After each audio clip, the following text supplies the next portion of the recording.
Olá, amigos. Sejam bem-vindos de volta ao podcast Legião de Heróis. No nosso último episódio, nós falamos de uma super-heroína e dos problemas que enfrentou pelo fato de ser mulher. A Mulher Maravilha não teve vida fácil desde o início, já que em muitas de suas aventuras enfrentou momentos nos quais reforçou alguns dos fetiches e das fantasias masculinas criadas a partir do estereótipo da mulher bonita e sensual, sempre dentro dos padrões definidos pelos homens. Mas olha, nem todas as protagonistas dos quadrinhos foram sempre super-heroínas. Ao longo dos anos 60, apesar das controvérsias, surgiram personagens que são consideradas por muitos como símbolos da liberação sexual feminina, especialmente relacionada à revolução sexual que ocorria naquele período. Além disso, a grande maioria das super-heroínas nasceu nos Estados Unidos. Mas nesse período dos anos 60, surgiram na Europa personagens como a Barbarella, na França, de 1962, a Valentina, na Itália, de 1965, e a Jodelle, em 1966, também na França.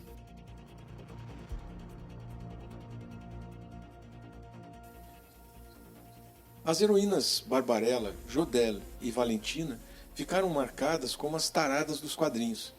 Se os heróis, sob a alegação de excesso de trabalho, não satisfaziam as suas mulheres, quando estas passaram a ser heroínas, mostraram claramente que a atividade sexual fazia parte integrante das suas aventuras, entregando-se sem nenhum problema a mocinhos ou bandidos sem preconceito nenhum. Nós aqui vamos falar da Barbarella, talvez a mais famosa entre as personagens europeias, porque foi parar no cinema pelas mãos da Jane Fonda. Ela foi criada e publicada pela primeira vez em 1962 pelo ilustrador Jean-Claude Forest, na França. Na verdade, foram apenas 3 histórias protagonizadas por essa heroína. Barbarella, de 1962, A Ira dos Comedores Diminutos, de 1968, e A Lua Aparecida, de 1977. A história é a seguinte: Barbarella é uma terráquea linda e sedutora que viaja pelo espaço sideral em busca de novas experiências e emoções.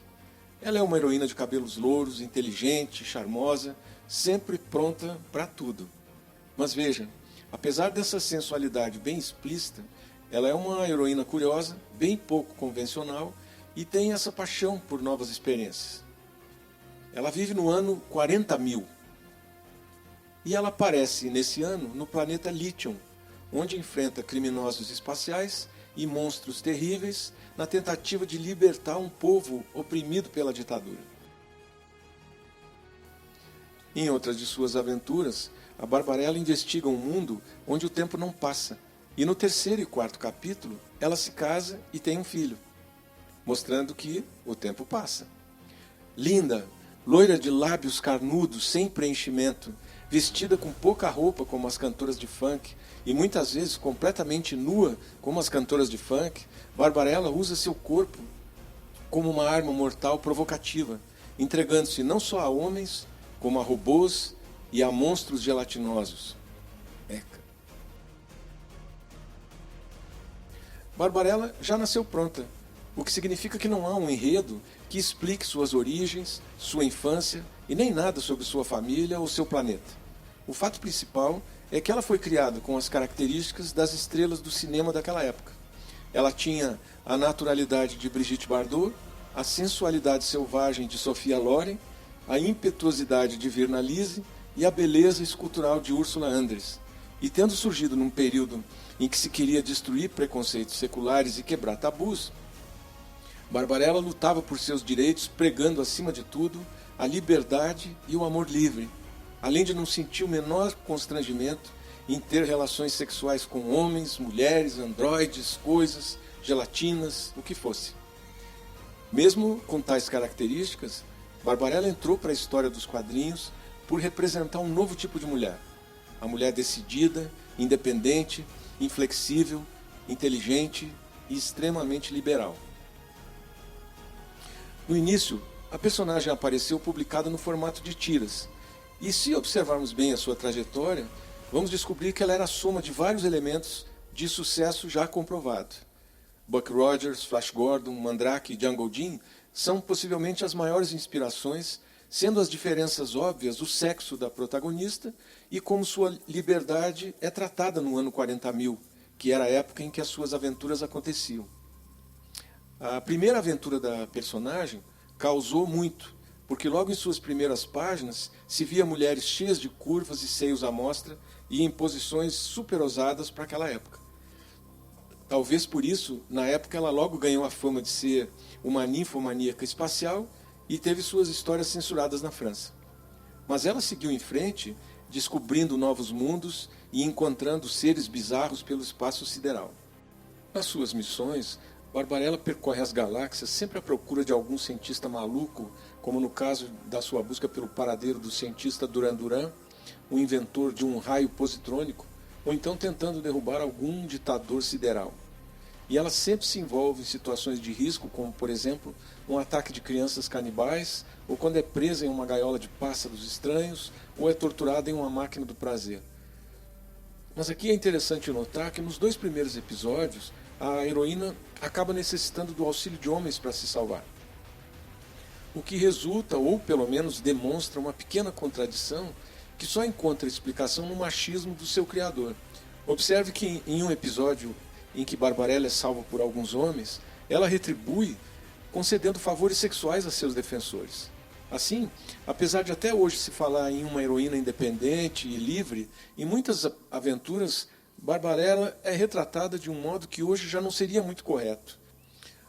O que parece é que por trás dela havia um machista com fetiches a respeito de mulheres bonitas usando pouca roupa. As histórias tinham um visual que hoje a gente pode chamar de trash, que pode denotar uma preocupação menor do autor com a ficção científica, porque estava mais preocupado nas aventuras sexuais da personagem. A França já foi hostil aos quadrinhos, especialmente aqueles que eram importados e traduzidos da América, e foi um dos primeiros países a impor controles rígidos sobre o que poderia ser publicado. As 8 aventuras iniciais de Forrest com Barbarella, compiladas em um álbum classificado somente para adultos em 1964, teriam sido submetidas a esses mesmos controles estatais sufocantes e representaram um importante desafio ao seu poder e relevância.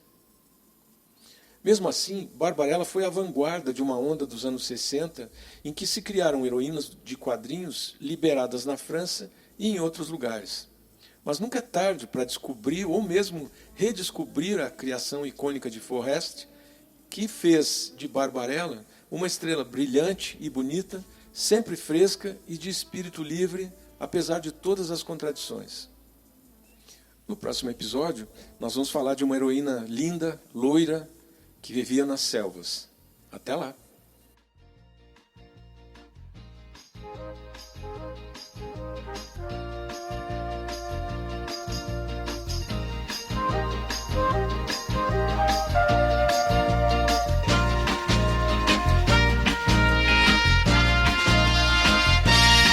It's a wonder, Wonder Woman. You're so wild and wonderful.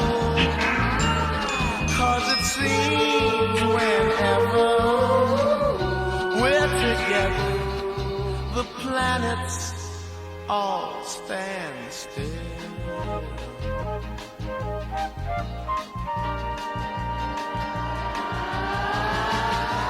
Barbarella psychedelic, there's a kind of cocktail shell about you.